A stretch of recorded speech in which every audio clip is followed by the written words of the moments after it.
సూళ్లూరుపేట పట్టణ మరియు అలాగే గ్రామీణ ప్రజలందరికీ నూతన సంవత్సర శుభాకాంక్షలు. ఈ నూతన సంవత్సరం సందర్భంగా ప్రతి ఒక్కరూ రేపు నైట్ అనగా డిసెంబర్ 31వ తారీఖు నైటు ప్రతి ఒక్కరూ ఆనందోత్సాహాలతో ఈ వేడుకలు జరుపుకోవాలని అందరూ కోరుకుంటూ ఉంటారు. అందులో భాగంగా మా పోలీసు వారి తరఫున కొన్ని విజ్ఞప్తులు. అందులో భాగంగా సూళ్లూరుపేట పట్టణంలో ఉన్న షాపులు ఏవైతే ఉన్నాయో, వైన్ షాపులు కావచ్చు, అలాగే కొన్ని షాపులు, రెస్టారెంట్లు కావచ్చు, బార్లు కావచ్చు, ఇవన్నీ ఖచ్చితంగా నిర్దిష్ట సమయం, వాళ్ళకి ఇచ్చిన సమయం ప్రకారం వాళ్ళు నడపాలి. దాని తర్వాత ఖచ్చితంగా మూసివేయాలి.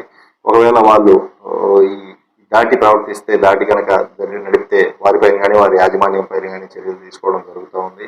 అలాగే సూళ్లూరుపేట నూతన సంవత్సర సందర్భంగా సూళ్లూరుపేట పట్టణంలో కావచ్చు, అలాగే ఇంకెక్కడైనా చుట్టుపక్కల రూరల్లో కావచ్చు, ఎవరైనా సరే బహిరంగ ప్రదేశాల్లో ఎటువంటి ప్రోగ్రామ్స్ కానీ కండక్ట్ చేయాలన్నా సరే మా యొక్క పర్మిషన్ ఖచ్చితంగా తీసుకోవాలి. మైక్ పర్మిషన్ ఖచ్చితంగా తీసుకోవాలి. అలాగే ఎవరు డీజేలు వాడరాదు.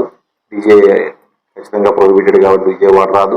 ఎటువంటి అశ్లీల నృత్యాలు కానీ, అశ్లీల కార్యక్రమాలు కానీ చేపట్టరాదు. ఒకవేళ చేపడితే వారిపైన కూడా చట్టపరమైన చర్యలు తీసుకోవడం జరుగుతూ ఉంది. అలాగే సూళ్లూరుపేట పట్టణంలో రాత్రి 10 గంటల నుంచి ప్రతి ఒక్క కూడల్లో, జంక్షన్లో పికెట్లు ఏర్పాటు చేసి వాహనాల తనిఖీలు చేయడం జరుగుతూ ఉంది. ఈ వాహనాల తనిఖీల్లో భాగంగా మేము ఎక్కువగా ఈ సైలెన్సర్ తీసేసి ఎవరైనా బండ్లు కనుక వాడినా, ఇవి పెద్ద పెద్ద శబ్దాలు చేసి ప్రజలకు ఇబ్బంది కలిగించే శబ్దాలు చేసి ఎవరైనా సరే ఇటువంటి బండ్లు, సైలెన్సర్ లెస్ బండ్లు వాడినా, అలాగే తాగి బండ్లు నడపడం, ర్యాష్గా బండ్లు నడపడం, ట్రిపుల్ రైడింగ్లు వెళ్ళటం కానీ, ఇంకేమన్నా ప్రజలకు ఇబ్బంది కలిగించే పనులు, ఇంకెవరైనా వాహనదారులు కావచ్చు, యువత కావచ్చు, ఎవరైనా ఇట్లాంటి కార్యక్రమాలు కనుక చేసినట్లయితే వారి మీద కేసులు పెట్టి, క్రిమినల్ కేసులు పెట్టి కోర్టు వారి ముందు హాజరుపరచడం జరుగుతూ ఉంది. ఎఫ్ఐఆర్ నమోదు చేయడం జరుగుతూ ఉంటుంది. దీని ద్వారా రేపు వాళ్ళు ఏమైనా కంపెనీలకు వెళ్ళాలన్నా, ఉద్యోగాలకు వెళ్ళాలన్నా వాళ్ళకి ఎటువంటి ఎన్ఓసి ఇవ్వబడదు.